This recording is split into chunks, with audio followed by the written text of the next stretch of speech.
तो आप सबको पता चल गया होगा कितनी बड़ी खुशखबरी है बिहार में। और मैं आपको बता दूं कि मनीष कश्यप पर से अब एनए से हट गया। जी हाँ, मनीष कश्यप पर से एनए से हट चुका है और वो कुछ ही दिनों बाद हमारे बीच में होंगे। और घर गरीबों की आवाज़ जो दब चुकी थी और जिन जिन लोगों ने कहा कि मैंने मनीष कश्यप को जेल में डाला, उन सबको कितनी मिर्ची लगी होगी ये सब आप भी जानते हैं। तो आज इसी विषय में हम बात करेंगे और हमारे साथ यहाँ मौजूद हैं सोशल एक्टिविस्ट प्रियंका झा, जिनसे हम बात करते हैं। बताइए कि मनीष कश्यप पर से अब एनए से हटा दिया गया, कितना खुशी हो रहा है आपको? पूछने वाली बात ही नहीं है। नेकी और अपने ने लड़ा, चाहे धरातल से लेके सोशल मीडिया तक हो, इंस्टा हो, ट्विटर हो, एफबी हो, हर जगह हर लोगों ने लड़ा। वो जिनके लिए लड़ रहे थे, जिन बेकसूर के लिए लड़ रहे थे, उनके ऊपर जो एनएसए लगाया गया था, वो एनएसए को हटा दिया गया। इससे बड़ी और खुशी उन लोगों के लिए क्या हो सकती है, हम लोगों के लिए क्या हो सकती है कि हम लोगों की संघर्ष की जीत हुई है। तो इससे बड़ी खुशी क्या हो? कैसा लगा कि बिना तमिलनाडु गए हुए ही उन पे से एनए से हटा दिया गया? बिल्कुल, ये तो बहुत बड़ी बात है, बहुत राहत भरी बात है। क्योंकि जिस तरीके से सिचुएशन फिर बीच में गड़बड़ा गया था, तो हमको तो लग रहा था कहीं पता नहीं फिर ये कोई सिस्टम का चाल ना हो और इसे भेज दिया जाए तमिलनाडु। लेकिन कहते हैं ना कि सत्यमेव जयते, सत्य की हमेशा जीत होती है और वही ये सत्य की जीत हुई है। बिहार का बेटा बिहार में ही रह के बाइज्जत बरी हो गए। अच्छा, एक चीज़ बताइए कि जैसा कि उन्होंने कहा था कि अगर मैं जेल गया तो 180 दिन के अंदर मैं सरकार को गिरा दूंगा, अब क्या उन पर से एनए भी हट गया, बाहर आने वाले हैं, क्या लगता है? देखिए, ये बात तो क्यों बोले नहीं बोले वो तो मुझे नहीं पता।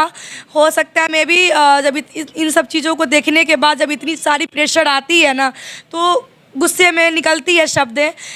कोई हम या आप कोई मतलब सरकार बदलने वाले हम या आप कोई होते नहीं है।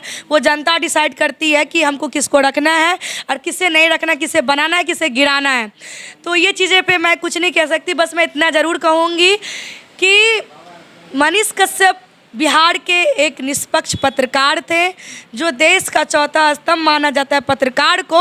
वो पत्रकारिता के क्षेत्र में निष्पक्ष होकर करते थे, सरकार के आंखों में आंख डाल करके सवाल करते थे, काले कारनामों को उजागर करने का काम करते थे, असहाय बेबस लाचार लोगों के लिए आवाज़ उठाते थे। तो यही लगता है कि हमारे बिहार में ऐसे बेटा की ज़रूरत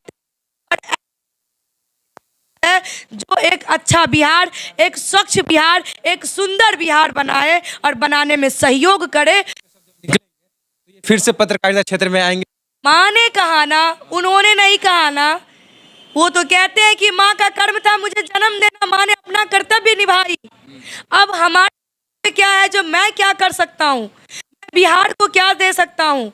मैं एक अकेला माँ का बेटा बन के नहीं रहना चाहता हूँ, मैं पूरे देश का बेटा बन के रहना चाहता हूँ। मेरी माँ ने मुझे जन्म दिया, उन्होंने अपना कर्तव्य निभाया। अब हमारा कर्तव्य, हमारा कर्म कहता है कि मैं देश के लिए लड़ूँ, मैं बिहार के लिए लड़ूँ, मैं बिहार के असहाय बेबस लाचार लोगों के लिए लड़ूँ। ये माँ की ममता है कि उन्होंने कहा कि मैं बेटों को पत्रकारिता क्षेत्र में नहीं आने दूंगा, क्योंकि उन्होंने देखा है कि कितनी संघर्ष उन लोगों को करना पड़ा है। घर तक छीन लिया गया, चापाकल तक छीन लिया गया। वो माँ को, वो भाई को दर दर भटकते हुए आप लोगों ने देखा होगा अपने भाई के लिए, अपने बेटे के लिए। और आज जिस तरीके से जीत हुई है वो स्पष्ट है कि संघर्ष की जीत हुई है, सारे लोगों की दुआ और प्यार की जीत हुई है।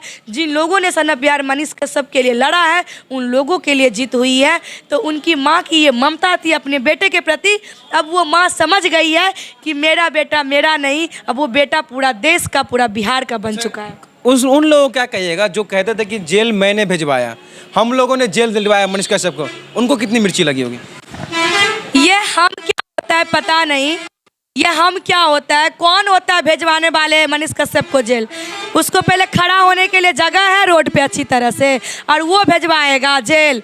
मैं इतना ही कहूँगी कि ये गवर्नमेंट की मिली भगत से ऐसा हुआ है। सरकार ने साजिश के तहत तमिलनाडु के सरकार के द्वारा बिहार के बेटा के ऊपर एनएसए लगा करके तमिलनाडु के मदुरै जेल में बंद करवा दिया गया था।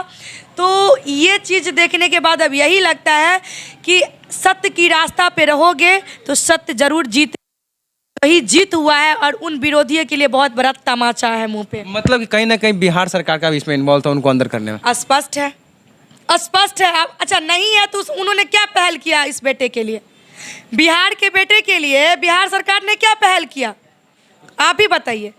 कुछ नहीं, तब ना वो तमिलनाडु में पड़े हुए थे। तभी तभी मैं वही कह रही हूँ, ये सिस्टम की जीत हुई है, कानून व्यवस्था की जीत हुई है, न्यायालय की जीत हुई है, न्यायालय पे भरोसा है और न्याय की जीत हुई है, का संविधान की जीत हुई है और संविधान को मानने वाले में से हम लोग हैं। हमारा संविधान की जीत हुई है, तो इसीलिए हम इतना ही कहेंगे, कानून अभी भी जिंदा है।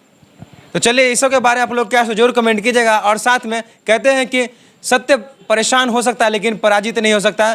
तो मनीष कश्यप पर जो एनए से हटाया गया था, इससे को लेकर के आप लोग कितना खुश हैं, जरूर कमेंट कीजिएगा।